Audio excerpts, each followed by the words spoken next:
Donc à Enedis, avec la mission de service public qui est la nôtre de par la loi et en tant qu'opérateur de services essentiels, on a dû maintenir l'activité tout au long de la crise.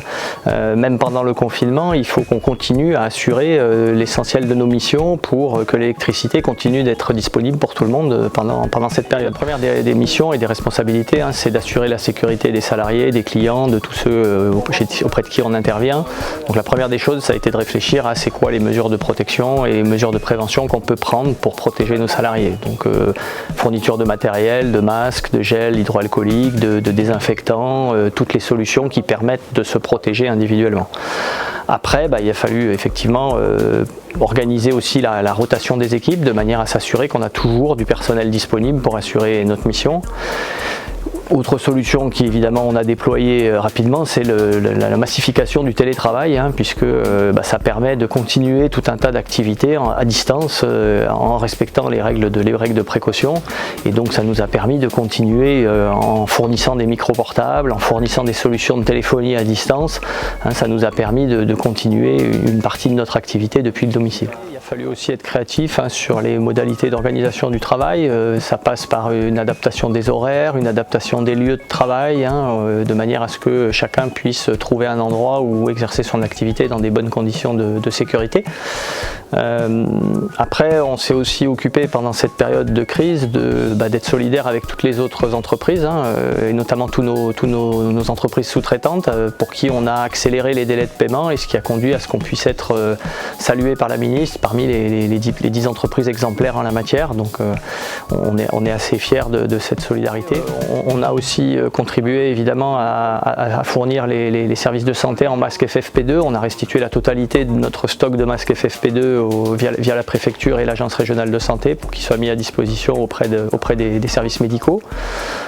On a aussi contribué à la démarche des makers en fabriquant un certain nombre de visières avec nos imprimantes 3D, en les faisant tourner pour cette cause unique pendant la période. Ces visières qu'on a fabriquées, on les a mises à disposition des EHPAD et notamment dans la région à Treillières. Durant cette période de crise, on s'est appuyé beaucoup sur tout ce qui est faisable à distance, et notamment grâce au compteur communicant, en particulier Linky, qui nous a permis, vu qu'on a à peu près les 2/3 du parc qui est équipé, ça nous permet de faire beaucoup d'opérations à distance et donc de continuer finalement à servir les clients. Pour nos véhicules, à la fois pendant la période de confinement pour ceux qui devaient continuer à travailler, et puis pendant la reprise maintenant qu'elle s'amorce, on a mis en œuvre des dispositions spécifiques, du nettoyage systématique entre 2 utilisateurs par exemple, de manière à ce qu'on puisse les utiliser en toute sérénité.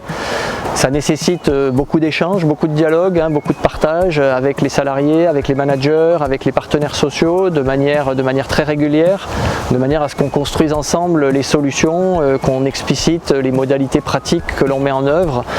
Évidemment les mesures de protection individuelle, flexibilité horaire, flexibilité des lieux de travail, dispositions spécifiques, s'adapter aux contraintes qui seront celles des écoles, des transports scolaires, de la disponibilité de nos salariés. On va essayer d'être le plus souple possible, de manière à ce que tout le monde puisse trouver des conditions qui lui permettent de travailler, ce qui est aujourd'hui l'essentiel. On s'est attaché à réfléchir à tout ce qu'on pouvait faire pour garder le lien avec les salariés qui sont à distance, soit ceux qui travaillent à distance, soit ceux qui ne peuvent pas travailler. Donc ça passe par des conférences téléphoniques, des messages. On a mis en place un Discord sur les outils numériques pour pouvoir dialoguer avec nos apprentis par exemple. Et on a mis en place dernièrement une application qui permet de faire une communauté autour de l'activité physique. Pour nous qui sommes une entreprise un peu habituée à gérer des crises, on pense notamment aux aléas météo, climatiques, c'est que cette crise atypique va nous aider à encore améliorer nos dispositifs. On va tirer des enseignements de tout ce qu'on a pu faire, notamment en termes de travail à distance. On va essayer à froid de capitaliser sur toutes les bonnes pratiques qu'on a pu mettre en œuvre. La créativité de chacun, de nos managers, de nos salariés s'est développée pendant cette période. Derrière toute crise, il y a toujours du positif, même si c'est une période excessivement difficile et extrêmement contraignante pour tout le monde et qu'on a bien conscience de la difficulté.